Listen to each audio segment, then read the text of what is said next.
Boa noite, sejam muito bem-vindos ao podcast 6h57, aquela hora maravilhosa que você está pronto para passar o plantão e chega aquela bomba.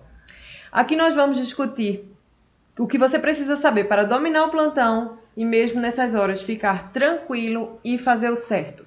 Eu sou Juliana Rezende. Eu sou Victor Galvão. E o tema de hoje é o paciente vomitando sangue. O que fazer? Qual é a primeira coisa que a gente pensa quando recebe um paciente que está vomitando sangue? Bom, primeiro a gente tem que entender que o paciente está com hemorragia digestiva alta, né?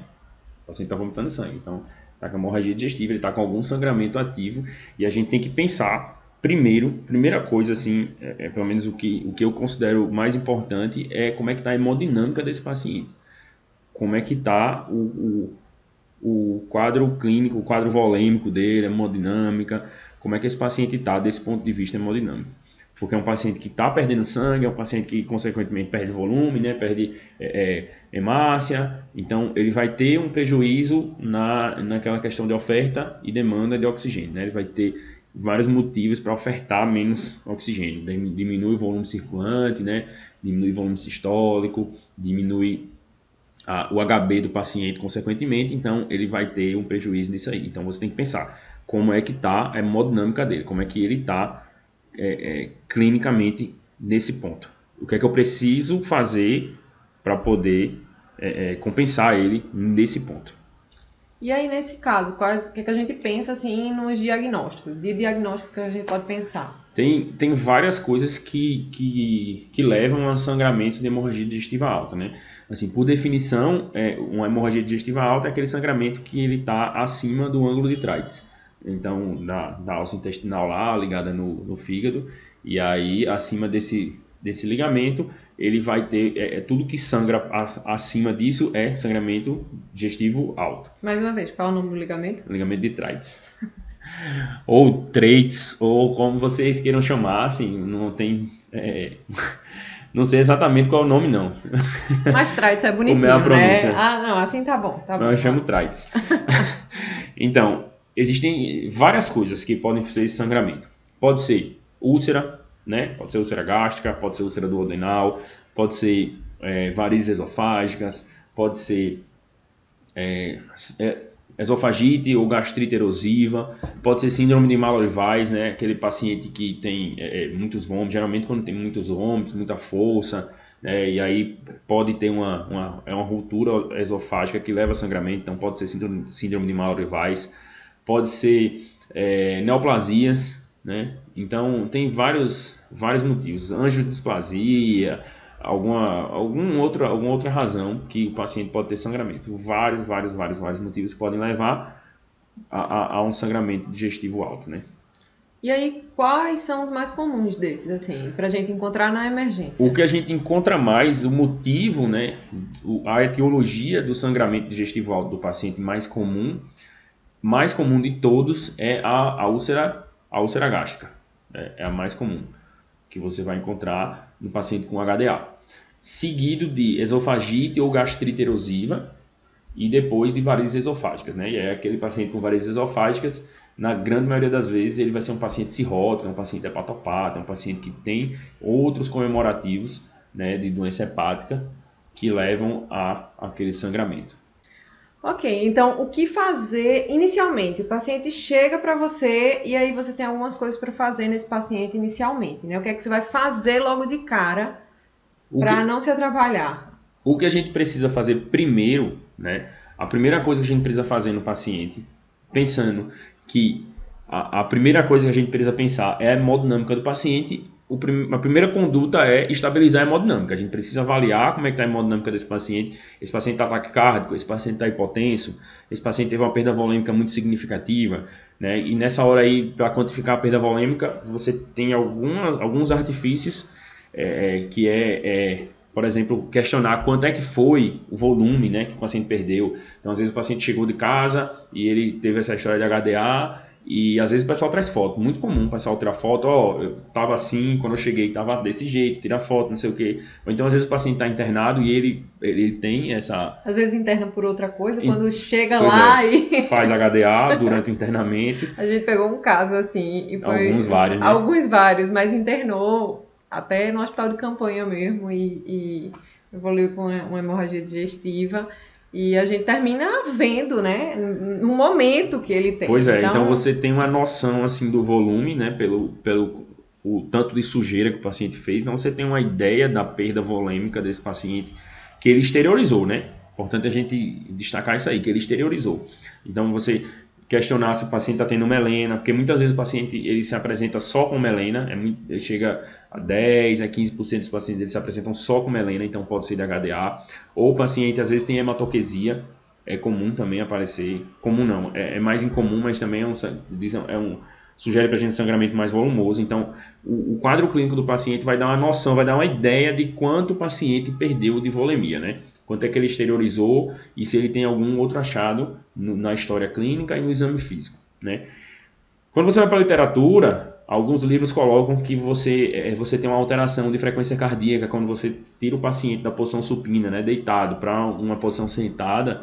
Então você aumentar a frequência cardíaca em 15 quando o paciente faz isso, ou baixar a pressão, né, ter 10 milímetros de mercúrio de queda na pressão do paciente, sugere uma perda volêmica de 20%. Mas vamos pensar na cena, vamos imaginar a cena. O paciente chegou com HDA, tá lá, meio derrubado. Aí você fala, seu fulano, vamos sentar aqui pra gente ver a pressão, né? Viu a pressão sentada, vamos sentar aqui para ver a pressão deitado, né? Aliás, vamos sentar aqui para ver a pressão sentado também. E aí o paciente vai e faz mais baixo débito ainda, ele já tava hipotenso, né? Já estava hipovolêmico e você pediu para ele sentar para ver a pressão, para você ter uma ideia de uma perda de volemia. Porque 20% da volemia total da gente vai dar perto de 1 litro. Então, o paciente que tem um quadro clínico desse, ele perdeu uma quantidade de sangue razoável, né? Então, eu acho meio sem futuro você tentar fazer isso, né? Ver os outros sinais clínicos ali, débito urinário, frequência cardíaca, tempo de enchimento capilar, né? Ver outros sinais clínicos, você pode ter uma noção e ter uma ideia de quanto esse paciente tá mal perfundido, quanto a hemodinâmica dele está comprometida com outros sinais, né? Não senta o cara porque ele vai fazer mais baixo débito, pode rebaixar mais. Então, vamos ter pena dos pacientes, né? Uhum. Perguntaram alguma coisa sobre o Transamin, mas assim, a gente vai falar um pouquinho das medicações, que eu não vou deixar isso passar, né? Então a gente vai falar um pouquinho das medicações, e aí quando a gente for falar, a gente comenta isso também. Então fica por aí que já a gente engrena aí nesse assunto.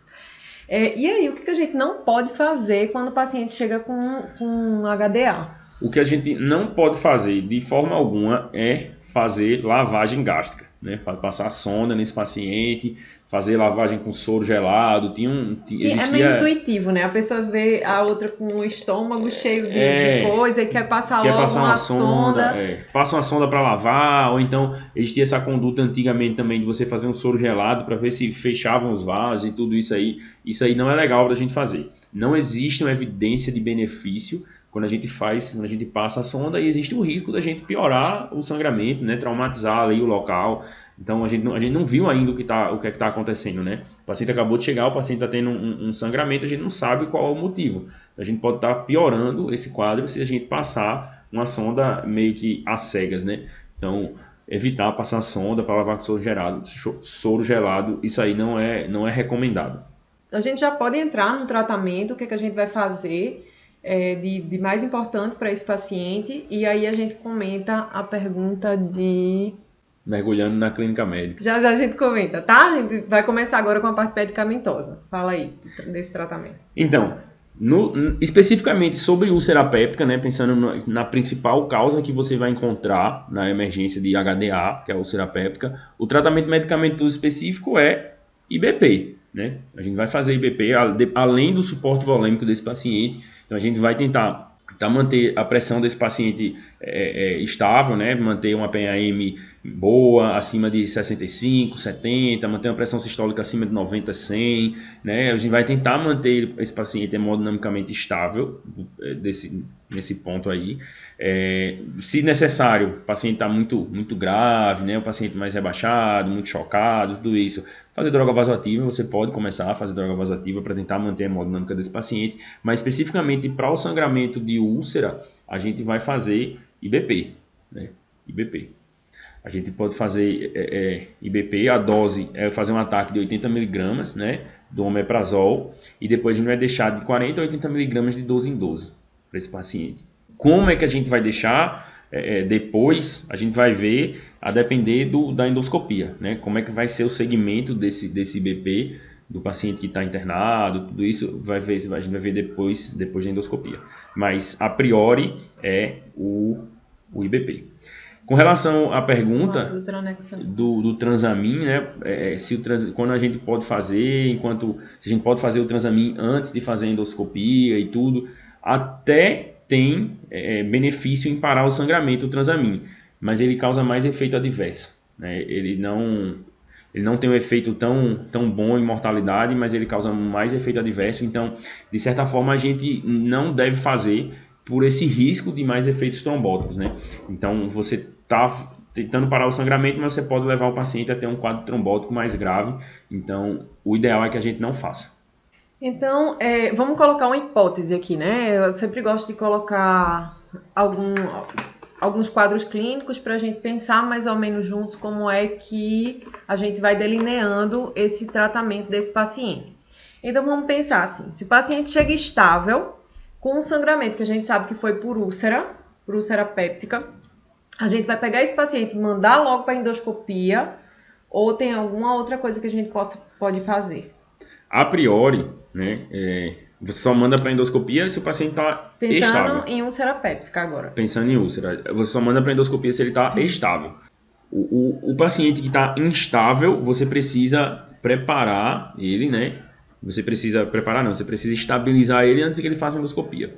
E na questão da estabilização, pensando em úlcera péptica, vamos desconsiderar aqui as possibilidades de discrasias sanguíneas, né? Vamos pensar que o paciente tem uma úlcera, tem algum sangramento porque ele usa AINE, né? Por alguma outra razão.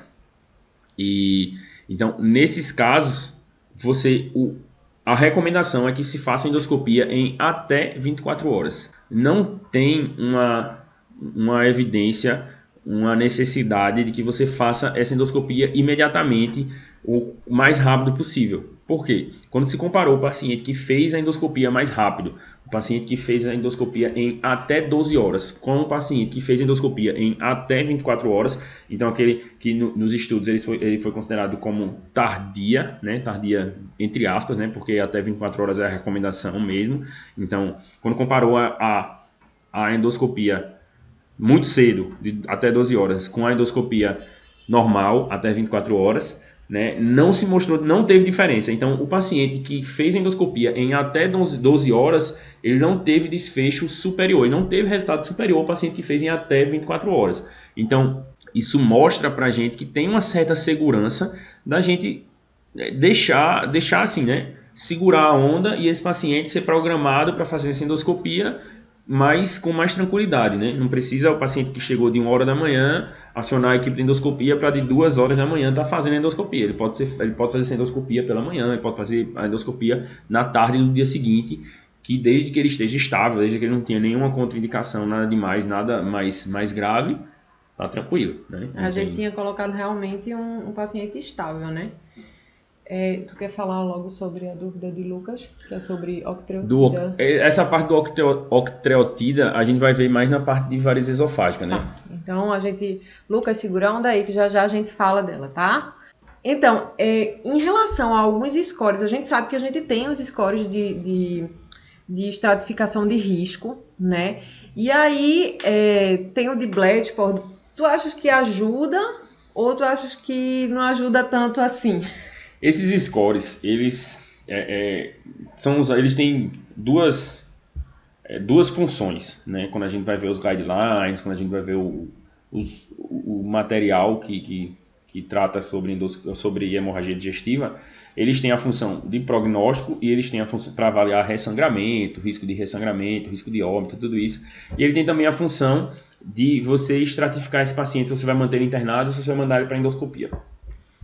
Especificamente esse score de Blatchford, né, Glasgow-Blatchford, ele, algumas diretrizes, né, algumas sociedades, depende da sociedade, depende do lugar, e aí alguns colocam para 0 pontos, o ponto de corte como 0 pontos, e outros colocam ponto de corte de 1 ponto. Então, esse ponto de corte aí para quê? Se o paciente tem 0 pontos ou 1 ponto, dependendo do lugar, dependendo de qual material que você está usando, ele vai dizer que você não precisa fazer endoscopia nesse paciente quando ele está internado. Você pode mandar esse paciente para casa e fazer essa endoscopia ambulatorialmente. E aí, se esse paciente pontua mais do que 1, ele vai ficar internado, vai fazer endoscopia em até 24 horas. Só que, se você for olhar esse score, como é que ele conta a pontuação? Se o paciente tem comorbidade, se o paciente tem IC, se o paciente teve história de melena, se o paciente teve síncope, se o paciente teve alteração de frequência cardíaca, alteração de PA, alteração, assim, sinais clínicos, qualquer alteração de sinal clínico. Então, o paciente que faz 0 pontos ou 1 ponto é aquele paciente que ele não tem absolutamente nada. Ele não tem absolutamente nada. Ele não teve taquicardia, ele não teve hipotensão, ele não tem IC, ele não tem comorbidade, ele não é idoso, ele é jovem. Então, assim, de certa forma, é como se fosse um psicoteste, entendeu? Se o cara tem uma alteração de sinal vital, você vai internar ele. Então, de toda forma, você está lidando com um paciente que é potencialmente muito grave. Muitas vezes o paciente que ele faz o HDA, ele não exteriorizou o sangramento, né, o suficiente. Às vezes ele fez um HDA, ele exteriorizou um pouquinho, mas ele está sangrando mais. Então, é um paciente potencialmente muito grave. Se ele não tem nada demais, muitas vezes nem procura emergência, né? Ele nem procura emergência. Então, você poderia usar esses scores e dar alta para esse cara para acompanhamento ambulatorial. É bastante improvável que você receba um paciente desse nível, né? Assim, que ele vai ter nada alterado, nenhuma alteração, é bastante improvável. Bastante improvável. Então, de certa forma, esse score de Blatchford, não sei se tem uma aplicação prática, assim, se tem uma necessidade. Se você quiser fazer ciência, você pode ir lá, botar o paciente na calculadora, score e tudo, e anotar no prontuário, tudo. Vai ficar bonitinho. Pois é. Existe também o score de ROCOL, né? Que é pré- e pós-endoscopia. ROCOL. ROCOL ou ROCAL. O que é que vocês acham? Aí, assim, que é um score pré- e pós-endoscopia, que você avalia também risco de prognóstico, né? Prognóstico de ressangramento, tudo isso aí.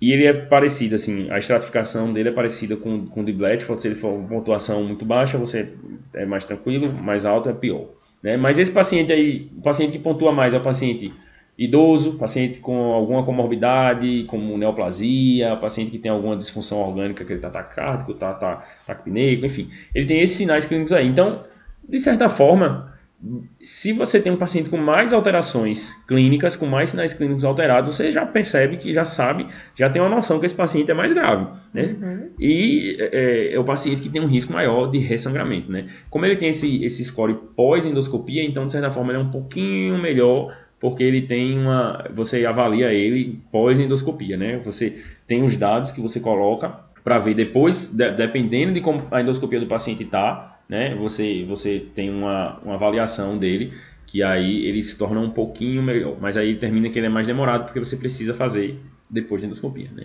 Somar os pontos. Deixa eu ler aqui um comentário da nossa colega, mergulhando na clínica médica, adorei esse nome. Aliviada em saber do prazo de até 24 horas. Colegas minhas estavam de plantão à noite e paciente de madrugada com HDA. Foi feito um IBP e adrenalina. Todos querendo conseguir a EDA de imediato. Pois é, temos um prazozinho aí assim para respirar, né? Porque é difícil mesmo a gente conseguir endoscopia de madrugada. É difícil a gente... Às vezes é difícil achar de manhã. Pois imagina. Assim, você tem esse tempo. Se o paciente está estável, você tem essa tolerância aí. Se o paciente está instável, você tem que ser um pouco mais ágil, né, você tem que ser um pouco mais ágil, aí você tem que fazer em até 12 horas, mas vê que 12 horas é um tempo razoável, porque você precisa estabilizar esse paciente. Sim. Você não vai mandar o paciente para endoscopia sangrando. Isso. Então, assim, você tem que estabilizar, você tem que ver se ele tem outros quadros que você precisa estabilizar, né? Por exemplo, um paciente pode ter uma plaquetopenia, o paciente pode ter alguma discrasia sanguínea que você vai ter que corrigir antes de mandar o paciente para endoscopia, né? Então, às vezes uma anemia é muito importante. Pois é, né? Transfundir o paciente. Então, você tem um tempinho aí, e se o paciente está estável, está tranquilo, tranquilidade, programa a endoscopia para o dia seguinte, né? Agora tem que ser a coisa bem organizada, o paciente tem que estar todo direitinho. Então, assim, vamos tentar sair um pouquinho agora da úlcera péptica, vamos para varize esofágica. Bora. Até, assim, eu gosto até um pouco mais de varize esofágica, eu acho mais interessante. Então, assim, o que é que a gente vai fazer se a gente encontra um paciente com quadro de varize esofágica e sangrando? Bom, o paciente com varize esofágica, ele tem mais comemorativos. Então, aquele paciente chega com ascite, é aquele paciente que está ictérico, é o paciente que tem história de cirrose, é o paciente etilista crônico, é o paciente que tem história de hepatite, é alguma hepatite viral, né? Então, é o paciente que tem mais dados clínicos, tem mais coisa para a gente pensar. E aí, quando esse paciente sangra, a gente precisa ver. É importantíssimo que a gente cheque. Do paciente que faz úlcera também, mas nesse particularmente mais, porque ele tem mais substrato para ter essas alterações, que é alteração da função renal, né? A gente precisa ver também coagulograma dele, especificamente o INR dele, né? Se vai estar alargado ou não.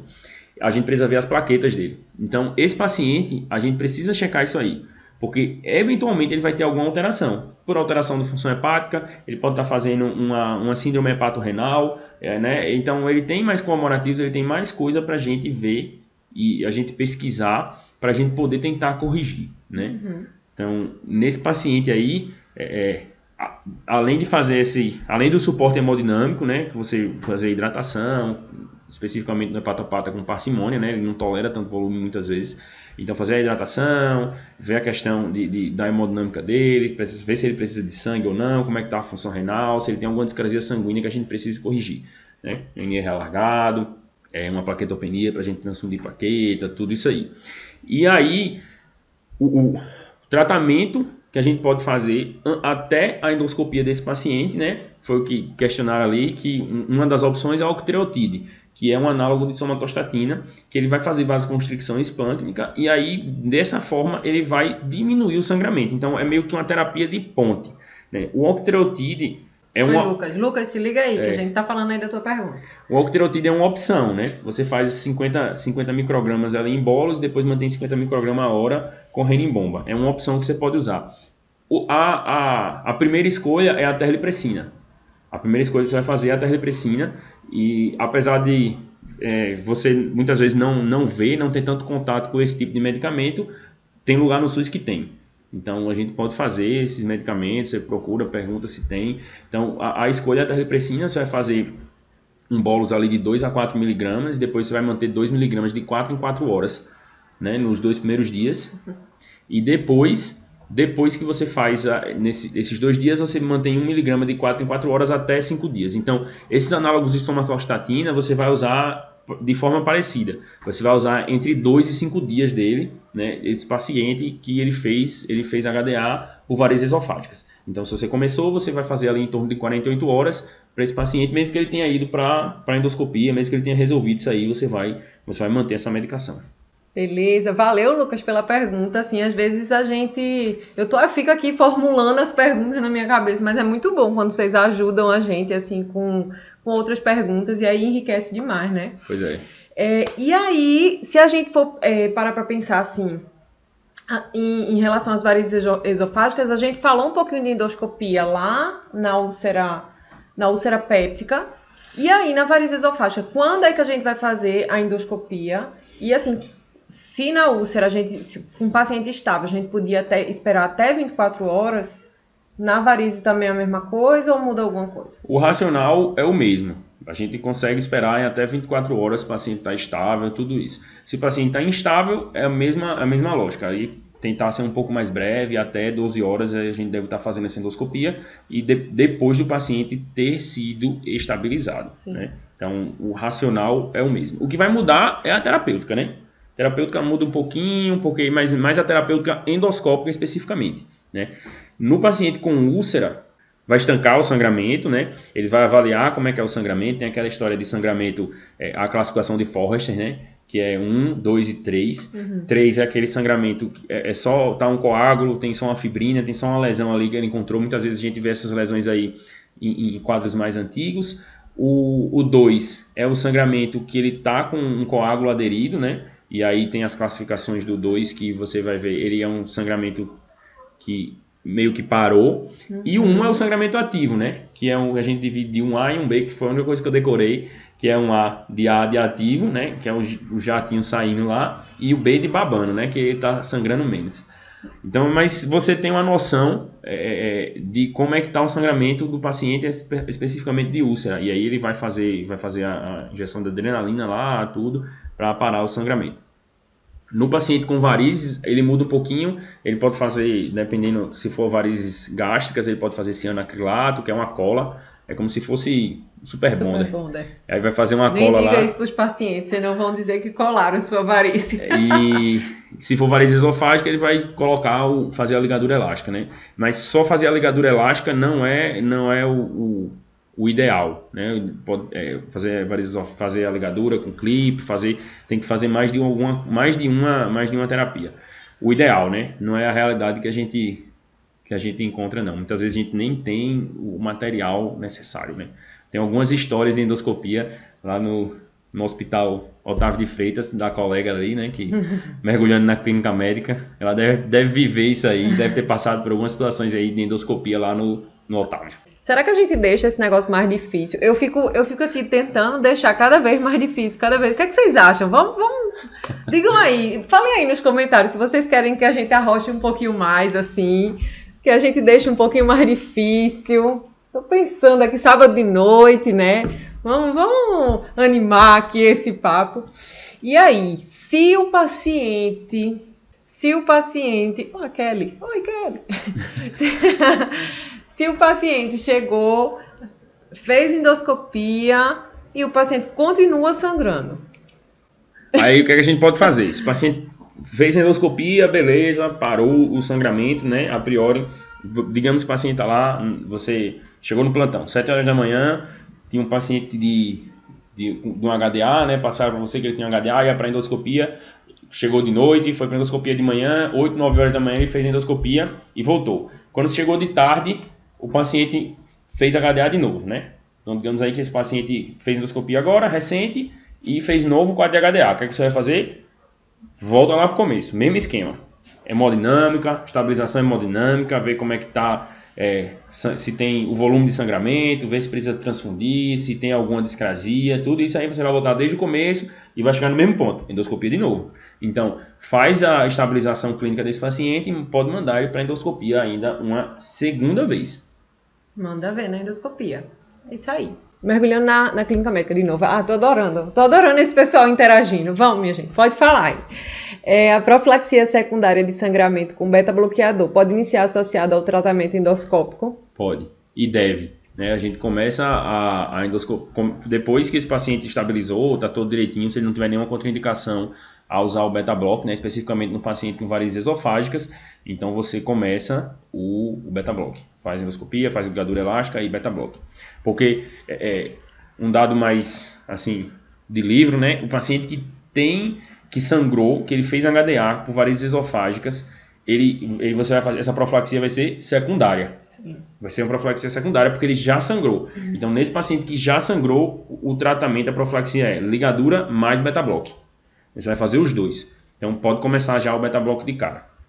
Pensando aí que vamos sair um pouquinho da emergência, um paciente está acompanhando no ambulatório, que ele é hepatopata, e aí você viu que ele tem varize esofágica, pediu endoscopia, né, para investigar tudo isso, e aí viu que ele tem uma varize esofágica com risco de sangramento, né, de grosso calibre, ou ele tem um Child C ou B, né, então, de forma geral, um hepatopata mais descompensado, né, tem algum sinal clínico de descompensação. Então, esse paciente aí você faz ou um ou outro, ou você faz endoscopia e ligadura, ou você faz o beta-block nesse paciente. No paciente que já sangrou, é os dois. E aí, assim, a gente, depois que estabilizou esse paciente, que é o mais importante, como você falou, a estabilização hemodinâmica, deixa o paciente ok, ter cuidado com ressangramento, né? Principalmente ter cuidado com ressangramento. O que a gente pode fazer mais por esse paciente? A gente sempre vai querer mais, né, pelo paciente. Então, O paciente hepatopata, especificamente, tem essa questão da profilaxia, né, com beta-block. Então a gente vai começar beta-block, pode ser qualquer beta-block, qualquer um. Beta-block que se usa mais é o não seletivo, né? A gente faz o atenolol mesmo, porque é mais disponível, a posologia é melhor, tudo isso. Mas pode ser qualquer um. E a gente vai fazer, especificamente no paciente hepatopata, a gente precisa fazer profilaxia para PBE. Lembrar que o paciente que faz HDA, ele tem que ser feito profilaxia para PBE. Então você vai fazer o que vai ter mais disponível, ceftriaxona 1 grama por 5 dias. Você pode usar norfloxacino, pode usar ciprofloxacino, mas o que a gente vai ter mais disponível e atualmente com relação ao cipro, né? O norfloxacino nem é tão fácil de a gente ter assim nos serviços. O cipro tem a questão de limiar convulsivo, né? Diminuir o limiar convulsivo, fazer aneurisma de aorta, ruptura de tendão, tem toda essa questão aí que estão detonando as quinolonas, né? Há algum tempo já. Então a gente segura mais a onda na quinolona e como a gente tem muita ceftriaxona disponível, pode fazer ceftriaxona mesmo, com profilaxia de PBE. Só uma questão que eu assim, deixei passar no paciente que ressangrou, né? Por exemplo, o paciente fez endoscopia, ressangrou, fez endoscopia de novo. Esse paciente aí, se ele ainda assim não estabilizar, você tem algumas outras opções, particularmente no hepatopata, né? E se, por exemplo, se o sangramento é de varizes gástricas, você pode usar o balão de Sengstake-Blakemore, que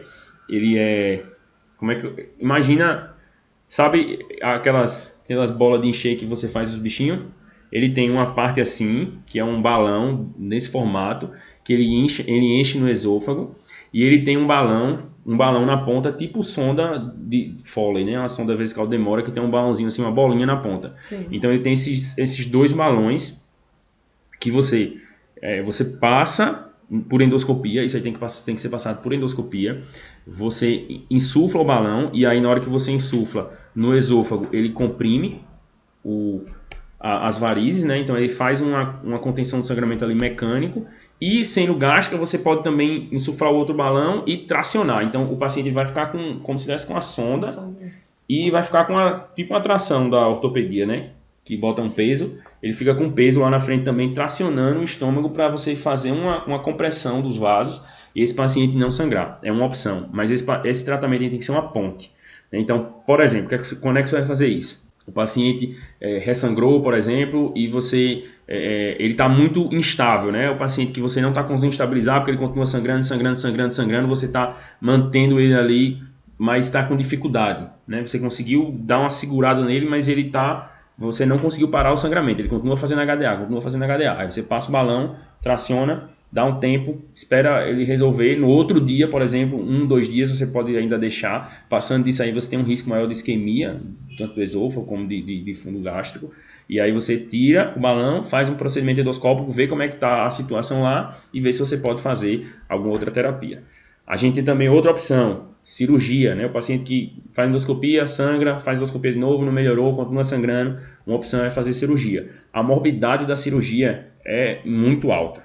É um quadro mais drástico assim. Você pode usar também no paciente que faz sangramento por úlcera. Eu me recordo de uma paciente que a gente teve, uma paciente jovem, tinha uma neoplasia gástrica, e aí ela fez umas 3 ou 4 endoscopias, para isso ressangrando, né? Sempre vômito de borra de café. Ela não tinha instabilidade hemodinâmica, não ficava muito derrubada, mas aí se aventou essa possibilidade de cirurgia, né? Ela não operou de urgência porque deu uma segurada. Nas últimas endoscopias deu uma segurada, estabilizou, a gente conseguiu transferir ela para o serviço de oncologia, começou a fazer o tratamento, deu uma segurada. Não sei exatamente qual foi o desfecho dela, mas ela ainda, assim, uma neoplasia bem grave, já tinha metástase em hematopoética, né? Tinha metástase de célula sanguínea, tudo. É um caso bem diferente, porque geralmente estômago não metastiza para sangue. Mas enfim, ela foi, começou a tratar, deu uma aliviada, parou de sangrar, parou de ter HDA. E tem essa opção da cirurgia. No paciente hepatopata também, quando o paciente é Child B ou C, ele já fica mais descompensado. Existe um pessoal que defende uma terapia mais agressiva, né? que é você, por exemplo, passar direto para o TIPS ou fazer uma cirurgia de shunt, né? Fazer um shunt cirúrgico. Então, você pode também, se você não conseguir estabilizar esse paciente, né, chamar o pessoal da cirurgia, chamar o pessoal da intervencionismo, né, para fazer o TIPS, que é o shunt porto-sistêmico transhepático. Então, você vai resolver a hipertensão portal desse paciente com varizes, né, mas aí você tem um risco do paciente fazer encefalopatia. Nem é uma coisa, não é aquela coisa muito certa. Tem paciente que faz TIPS e não fica com encefalopatia, tem paciente que faz e fica encefalopatado e acabou-se o homem, né? Fica lá na cama, não comunica mais, muita coisa. Então tem que ser uma coisa bem ponderada. Mas geralmente esse é o paciente que está mais grave, é o paciente que ele tem uma descompensação hepática mais significativa. Esse podcast de clínica médica está tão cirúrgico hoje, né? É porque a hemorragia digestiva, ela tem muita intervenção, né? Tem. E falando em intervenção, assim, falou que a gente poderia repetir a endoscopia, né? Por algum motivo e tem outras indicações assim que a gente pode pensar em repetição de endoscopia, fora assim, um ressangramento constante, ou é mais para isso mesmo? Não, a gente vai precisar repetir a endoscopia desses pacientes, né? Todos eles que sangram, a gente vai precisar repetir. Uns mais cedo, outros nem tão cedo assim.